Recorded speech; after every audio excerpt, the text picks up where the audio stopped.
Então, imagina aqui, eu quero saber qual ator atuou no maior número de episódios da série Doctor Who. Para quem não sabe, a série é bem antiga e de tempos em tempos eles mudam o ator principal. Então, eu quero saber qual o total de episódios de cada ator, né? E aí eu vou saber quem que teve mais episódios, tá? Então, na verdade, o que que eu vou fazer?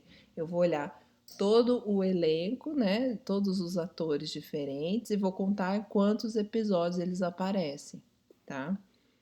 Então, aqui peguei os dados aqui da até 2015, tá? Não tem do mais recente, mas aí eu tenho o ator. Como que a gente vai resumir? Eu vou pegar o autor e contar a frequência, quantos episódios ele participou, quantos episódios esse outro ator participou e assim por diante, tá bom? E aí eu sei quem é o mais frequente, que é, acho que é aqui, Tom Baker, ok? Então isso aqui é uma tabela de frequência e proporção. Eu olho todos os valores possíveis diferentes da minha variável, que no caso é o ator, e vou contar quantas vezes aparece.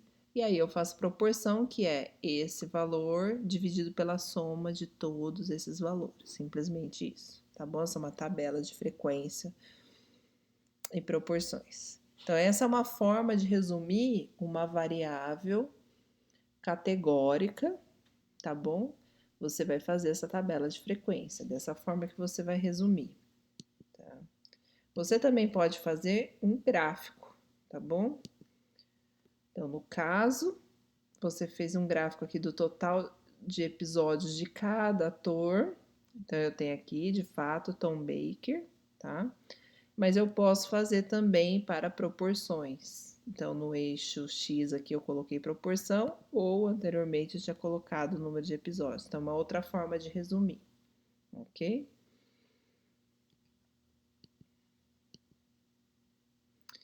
E como que eu vou resumir dados quantitativos? Tá? Então, para qualitativos eu faço tabelas de frequência e gráficos de barra, e para quantitativo o que que eu vou fazer? Ok? Bom,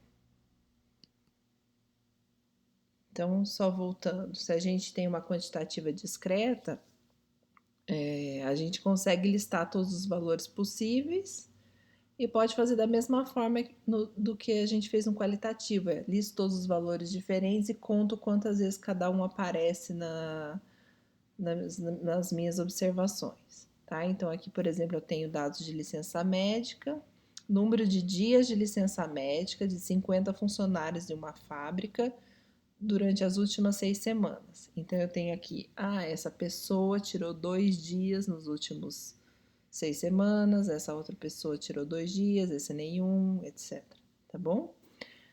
Bom, eu não tenho muitos valores diferentes, então eu vou ter que listar quantos tiveram 0 dias. 1, 2, 3, 4. Aí você vai contando para cada um, tá? Então aqui eu tenho dias de licença: 0 dias, 12 funcionários. 1 dia, 8 funcionários. 2 dias, 5 funcionários e assim por diante. Tá? Então, mesmo sendo uma quantitativa, como ela é discreta, com poucas categorias, com poucos valores diferentes, eu ainda consigo fazer um gráfico desse tipo. Simplesmente contar os valores que aparecem, tá? Posso fazer esse gráfico, tá bom? Posso resumir dessa forma. Ou com proporção, tá?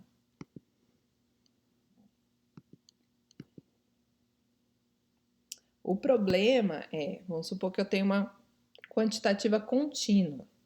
Nem sempre eu vou poder listar, mas às vezes não vai resumir muito.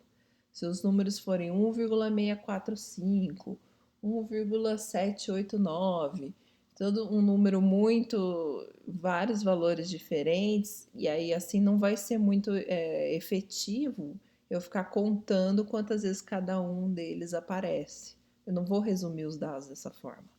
Então, a gente precisa de uma outra forma de resumir esses tipos de dados quantitativos, tá? E aí entra o histograma. O que a gente faz no histograma, tá? A gente vai ordenar os dados do menor para o maior, tá?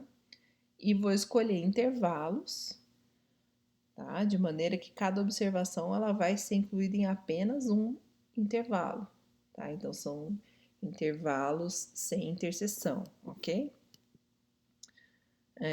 Bom, aí você tem várias regras que você pode criar um intervalo. Aqui eu estou colocando no curso que eu estava dando, eu usava aberto de um lado, fechado do outro, tá? Mas na verdade você vai ter que olhar, por exemplo, no R, qual que é, o que ele está usando, né? E aí eu vou fazer uma tabela de frequência. Então o que eu estou fazendo? Eu vou pegar o dado e ver em qual intervalo ele vai cair e vou contando quantos caem em cada intervalo, é isso. Então, na verdade, é como se eu estivesse pegando uma variável contínua e transformando ela numa coisa discreta e contando as categorias que eu tenho, né? E vai desenhar um gráfico com a altura correspondente. Então, vamos ver um exemplo aqui. Eu tenho aqui QIs de crianças, tá? É o número que eu inventei aqui, né? Não sei se esses QIs fazem sentido. Mas enfim, então eu tenho 114, 122, 103, 118, ok? Então eu tenho muitos valores diferentes. Eu vou ordenar, então começa no 98, vai até o 141. E aí eu vou criar intervalos. De 95 a 100, quantos tem? 1, 2, 3, 4 observações. De 100 a 105, então, mas é aberto no 100, então é acima de 100, então 102, né? 1, 2, 3, 4, 5, 6 e assim por diante. Então, você vai contando quantas observações caem em cada um desses intervalos, ok? E aí, você vai fazer um gráfico de barra, a base representa o intervalo e a altura representa quantas observações caem exatamente naquele intervalo, tá bom? E aí você resumiu seus dados de forma gráfica. Tá? Aqui eu vou pular o ramo e folha, mas depois quem quiser dar uma olhada, tá bom? Se tem mais alguma coisa desses slides. Acho que não. Essa parte aqui é só isso. Mais uma revisão para quem não está lembrado o que é o histograma, etc. Tá bom? Então, só lembrando, para variável categórica, eu vou fazer gráficos de barra e tabelas de frequência. Para variável contínua, eu vou fazer um histograma, tá? Tem também o box plot, que a gente vai falar daqui a pouquinho.